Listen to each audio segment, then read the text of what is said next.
The Valori were dying slowly in the cold darkness of space. Ambassador Talon stood before the old transmission machine, her silver-scaled hands shaking as she prepared to send the most important message of her life. Behind her, through the cracked window of their refugee ship called the Last Dawn, she could see the tired faces of her people. 300,000 Valori filled every corridor, every room, every small space of ships that were never built to carry so many. 8 months ago, their beautiful homeworld had been green and alive. Valora Prime had crystal blue seas and forests that seemed to sing when the wind blew through them. Then the Krath Empire came without any warning. Their warships filled the sky like angry insects. They burned everything. The fires lasted for 11 days before the survivors managed to escape in whatever ships they could find. Now they drifted at the edge of a star system that belonged to a species they had only heard stories about. Humans. The other races of the galaxy said they were young and aggressive. Some said they were dangerous and could not be trusted. Others said they were strange creatures who did things that made no sense. Elder Bosson stood beside Talon. He was very old, and his once beautiful head crest had become weak and drooped with sadness. He shook his head slowly and said that the humans would surely turn them away, or maybe they would see how weak the Valori were and attack them to take what little they had left. Talon knew he might be right, but she also knew they had no other choice. Their food would run out in 3 weeks. Their medical supplies were almost gone. Children were getting sick. Old ones were dying. If they did not find help soon, they would all die floating in the empty space. Between stars, she pressed the button and sent their message into the darkness. It was a simple message because she did not have the strength for fancy words. They were refugees. They asked only for shelter. They had nothing to give except their thanks. The wait was terrible. Every minute felt like an hour. Talon stayed at the transmission machine, afraid to move, afraid to hope. For hours passed, then the machine made a sound. A human face appeared on their old screen. It was a female with dark hair pulled back tight and eyes that seemed very serious. She wore a blue uniform with symbols that Talon did not understand. The human spoke in a calm voice and said her name was Admiral Park Yuna of the United Earth Defense Force. Talon tried to explain their situation. She said they had more than 300,000 people. She said they had wounded and sick. She said they had children who had seen terrible things. She tried to say how long they had been running, but the Admiral stopped her. Admiral Park said she understood. She said they had received the location of the Valori fleet. Then she said something strange. She told Talon to hold position and not to be alarmed by what would happen next. The screen went dark. Elder Bosson made an angry sound and asked what the Admiral meant. Before Talon could answer, space itself seemed to tear open in front of their fleet. A ship came through the hole in reality. But this was not like any ship Talon had ever seen. It was enormous, bigger than anything the Valori had ever built. Weapons covered its surface like thorns on a dangerous plant. The hull was marked with scars and burn marks from many battles. This ship had fought many times and survived. Talon read the name painted on the front in white letters. UED's Indomitable. Elder Bosun whispered a prayer to their ancestors. But then something unexpected happened. Smaller ships began to pour out from the giant warship. Talon expected attack craft, but these were different. They were transport ships, medical vessels with a Red Cross symbol on their sides. Engineering pods carrying equipment and supplies. The communication machine made another sound. A different human appeared on the screen. This one was male and younger than the Admiral. He had a kind face and a warm smile. He introduced himself as Commander Kang Doyan of the Indomitable. Commander, Kang said they were sending medical teams right away. Engineers and emergency supplies were coming too. Admiral Park herself was coming to meet with Talon personally to understand what they needed most. Then he said something that made Talon's heart skip. He said they were safe now. He promised. Talon stared at the screen for a long moment. She could not understand what was happening. Her people had asked for shelter. They expected maybe a planet where they could hide. Maybe a small corner of space where no one would bother them. They never expected this. She asked the commander why. Why send a warship? Why send soldiers and doctors and engineers? Why come themselves instead of just pointing to some empty world and telling the Valori to go there? Commander Kong's smile changed.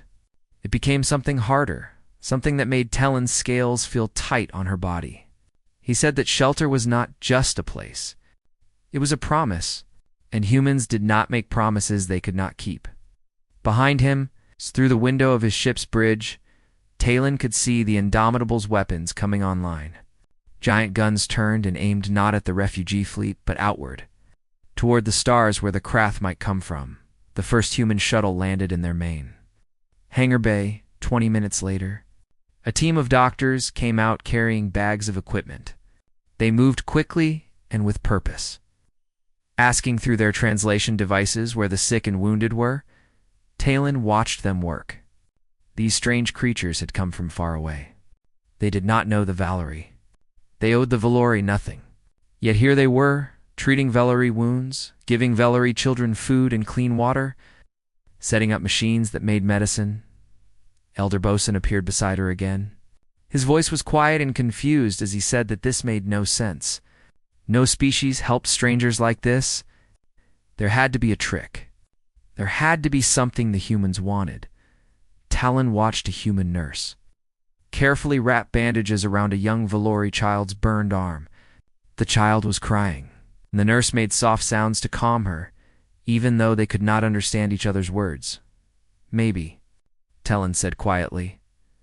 Not everything in the galaxy worked the way they thought it did. Maybe some species really did help others simply because they could. She hoped she was right. The humans worked faster than Talon thought possible, and just 6 hours after the Indomitable arrived, every single Valori ship had been visited by medical teams. The human doctors carried scanning machines that could learn how Valori bodies worked in just a few minutes. They brought medicines that their ships could make fresh on the spot. Most surprising of all, they brought gentle hands and kind eyes for people they had never met before.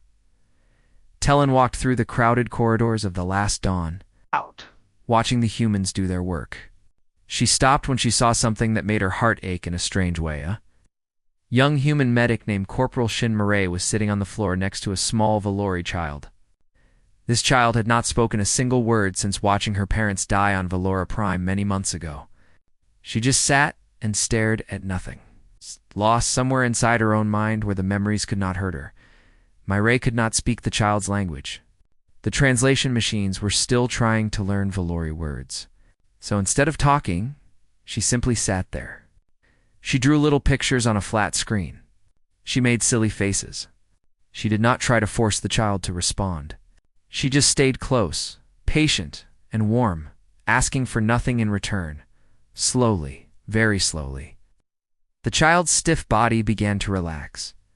Commander Kong had come aboard the Last Dawn to meet with Talon personally. She found him watching Corporal Murray and the child from across the corridor. His face was thoughtful and a little sad. Talon asked him something that had been bothering her since the humans first arrived. She asked why his people acted as if Valori's suffering was their own. The Valor were strangers. They came from far away. They had nothing to give the humans in return for all this help. Kang was quiet for a moment. Then he said that it was their own suffering. When Talon asked him to explain, he told her about human history. Humans, he said, had a long past. Much of that past was filled with cruelty. Humans had been refugees themselves many times. They had been driven from their homes by war and hunger and hatred. They knew what it felt like to flee with nothing. They knew what it felt like to beg for help and be refused. A long time ago, Kong said, humans had made a choice. They decided they would never become the ones who turned away. They would never watch others suffer and do nothing when they had the power to help. Before Talon could respond to this, alarms began to scream throughout the ship. Red lights flashed in every corridor. Kong's communication device exploded with urgent voices. The news was bad. Very bad. Valori sensors had detected ships approaching fast. 12 Krath hunter-killer vessels were heading straight for them. They would be close enough to fire weapons in just 4 hours. Talon felt her blood turn to ice. The Krath had found them again. They always found them, no matter how far the Valori ran. She turned to Commander Kang and told him he should leave. He should take his people and go before the Krath arrived. The Valori could not ask the humans to die for them.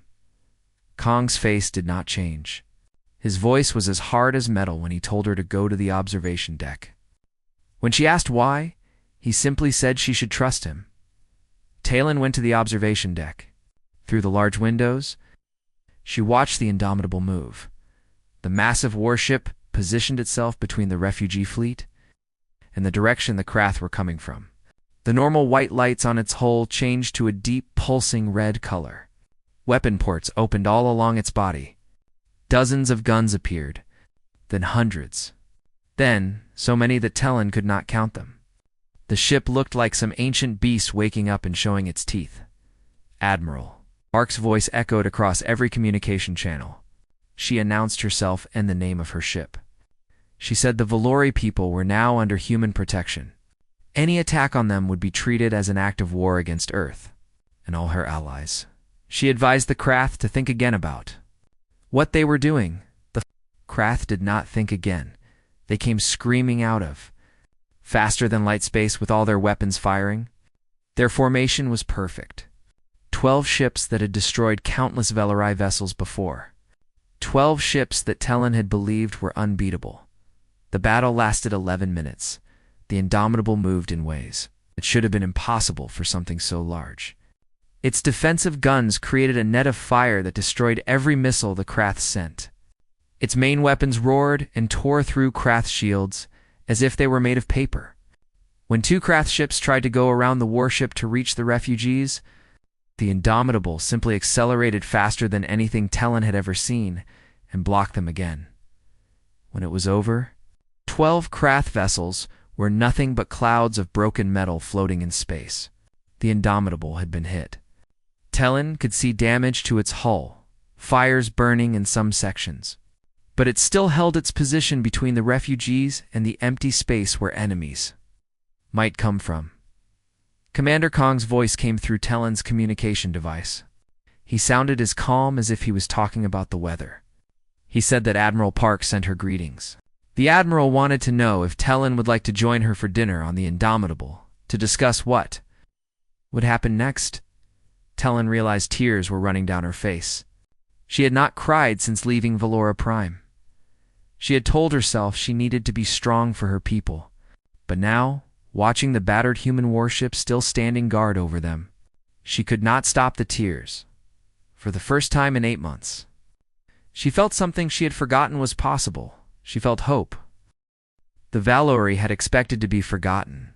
They thought the humans would put them on some empty moon and give them just enough food to survive. They thought they would be left alone to slowly fade away while the humans moved on to more important things. That was how the galaxy worked. That was what powerful species did with refugees. The humans did something completely different. They took the Valori to a world called New Eden. It was a beautiful planet that humans had made livable. Through their technology, green forests covered much of the land. Clean rivers flowed through valleys. The sky was blue, almost like Valora Prime had been before the fires. The humans did not offer the Valori a small piece of land to rent. They gave them an entire continent, not a loan, not a temporary arrangement. A gift, with papers that said the Velar owned it completely and could govern it themselves. Elder Bosun could not believe it. As their transport ship flew down through the clouds, he kept saying it was impossible. No species gave away territory for nothing. There had to be conditions hidden somewhere. There had to be a price they would have to pay later. Their human guide was a young engineer named Lieutenant Oga. She had been assigned to help the Valori build their new home, and she seemed excited about the work. When Bosun asked about the hidden conditions, Ga laughed. She said there were 2 conditions. First, the Valori had to name their own cities because humans were terrible at coming up with names. Second, they had to let humans visit sometimes because Valori. Music was supposed to be beautiful and she wanted to learn it. That was all. Those were the only conditions. The humans sent more than just a warship and soldiers. They sent farmers who studied Valori plants and figured out how to grow them in New Eden's soil. They sent builders who worked with Vellery architects to design cities that looked like home, but used human technology to be stronger and safer.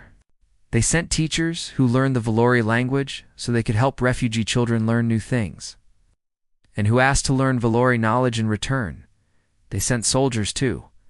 A large group of human marines built a base on the southern part of the continent. They walked patrol routes every day, watching for any sign of craft ships in the sky. But Talon noticed something interesting about these soldiers. They were always polite. They always asked permission before moving through Vellery areas.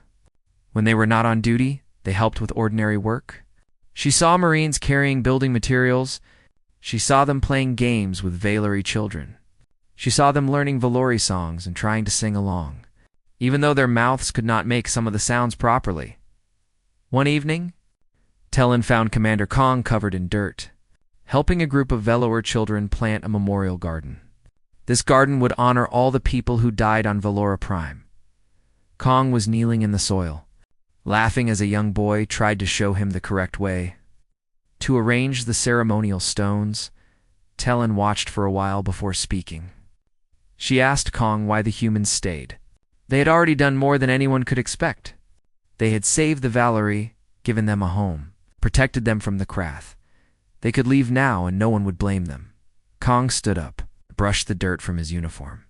He asked her if she knew why humans had become a species that traveled between stars. Talon admitted she did not know. Kong said it was because they were afraid. They were afraid of being alone. They were afraid of reaching the stars and finding nothing but empty planets and cold silence. They were also afraid of finding other species and discovering that those species were cruel or did not care about anyone but themselves. He said that humans had found all of those things out in the galaxy. They found cruelty and selfishness in species that could not understand each other. But they also found the Vellery. Talon said the Vellery were just broken people begging for help. They were not special. They were not valuable. Kong shook his head. He said that when the Vellery were at their worst moment, when everything seemed hopeless, they reached out to strangers and trusted those strangers with their lives.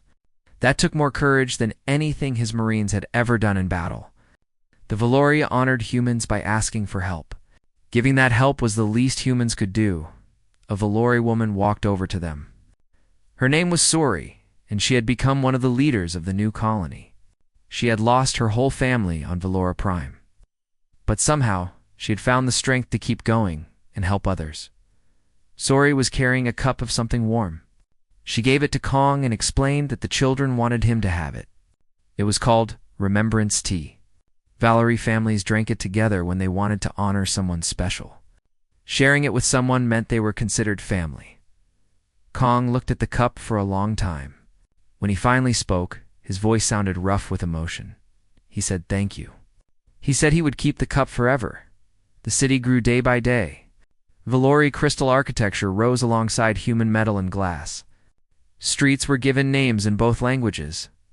A school opened where Vellery and human children sat side by side and learned from each other. 6 months passed. The settlement that had started as tents and temporary shelters became a real city. The Vellery named it Hope's Landing, because that was exactly what it was. For the first time since the fires, the Vellery began to imagine a future. The Krath Empire did not forget. 6 months after the Vellery began building their new home, warning signals lit up across the human sensor network. Something large was gathering at the edge of human space. When scouts went to look, they found a nightmare waiting. 300 Krath warships. Not just the small hunter-killer vessels that had been destroyed before. This was a full invasion force. They had troop transports filled with soldiers. They had planet-cracker weapons that could destroy entire worlds. They had enough firepower to burn New Eden to ashes and everyone on it. The Krath sent a simple message to the humans. Surrender the Vellery or be destroyed.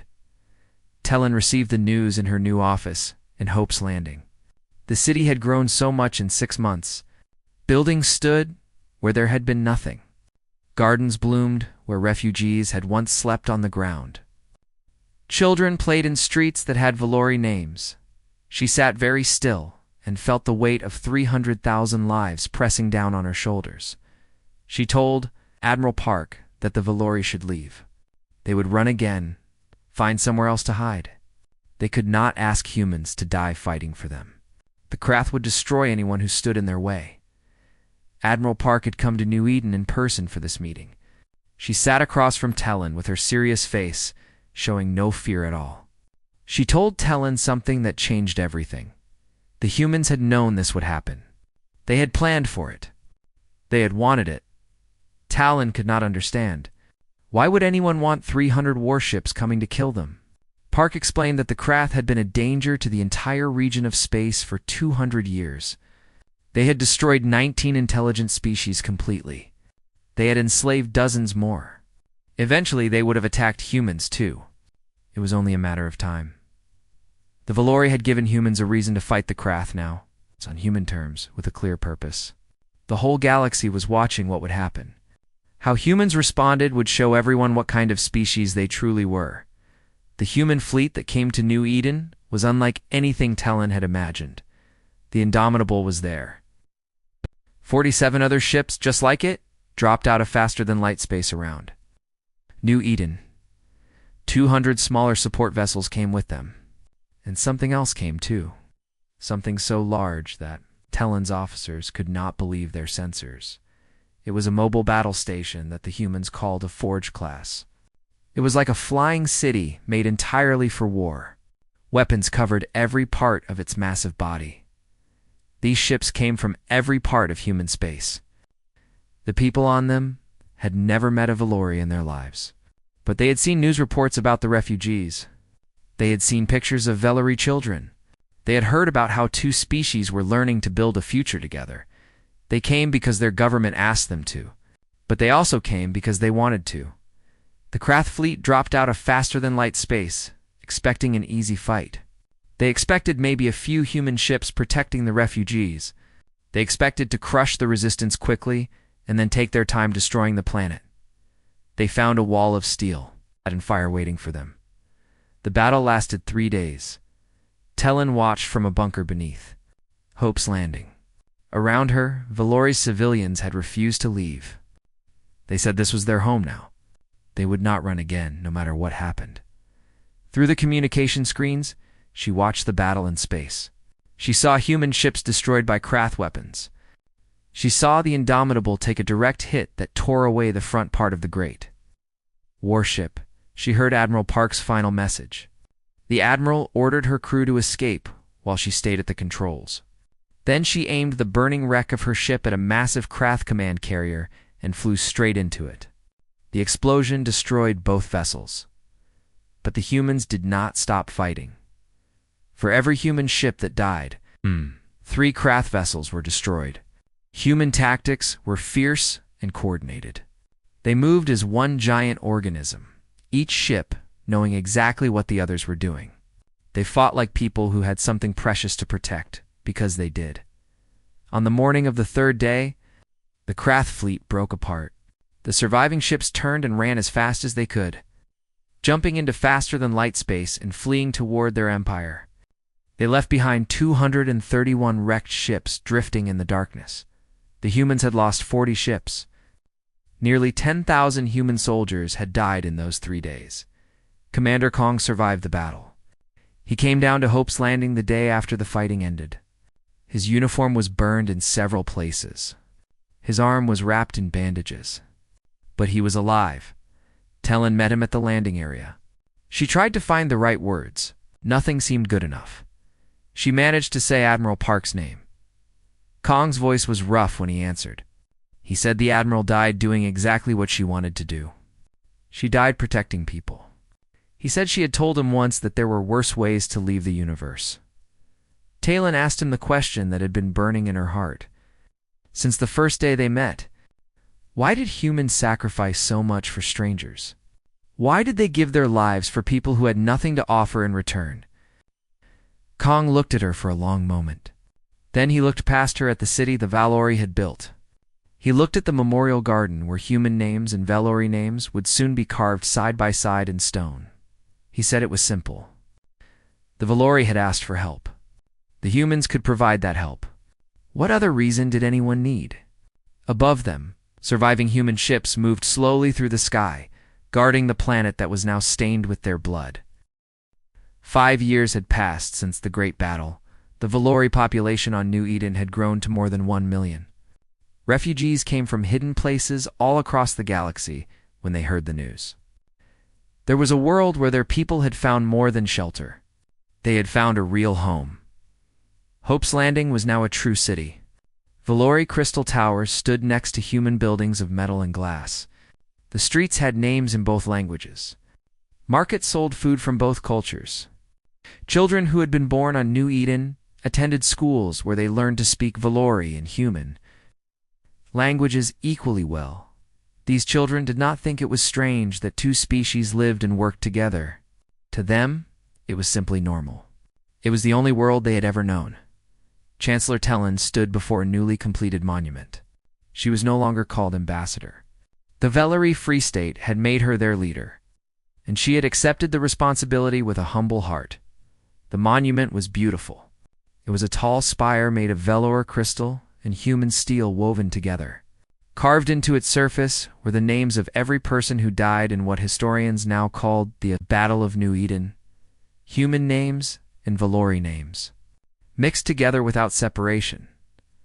Standing beside Tellin was Captain Jin Murray. This was the same young medic who had once sat on the floor drawing pictures to comfort a traumatized child. After the battle, she had transferred to become a combat officer. She rose through the ranks quickly. Now she commanded the Indomitable II, a new warship built to replace the one Admiral Park had sacrificed.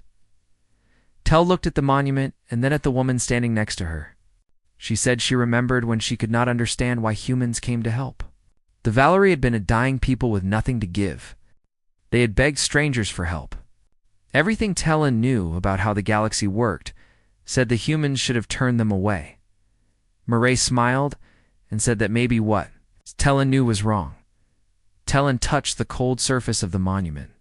She could feel the carved names under her fingertips. Yes, she admitted. She had been wrong about many things. The galaxy believed that power meant taking from others. It believed that survival meant being alone and trusting no one. It believed that kindness was a weakness that would be punished. Humans had shown her a different truth. Real strength came from choosing to protect those who could not protect themselves. Shelter was not just a place. It was a promise to stand with someone no matter what happened.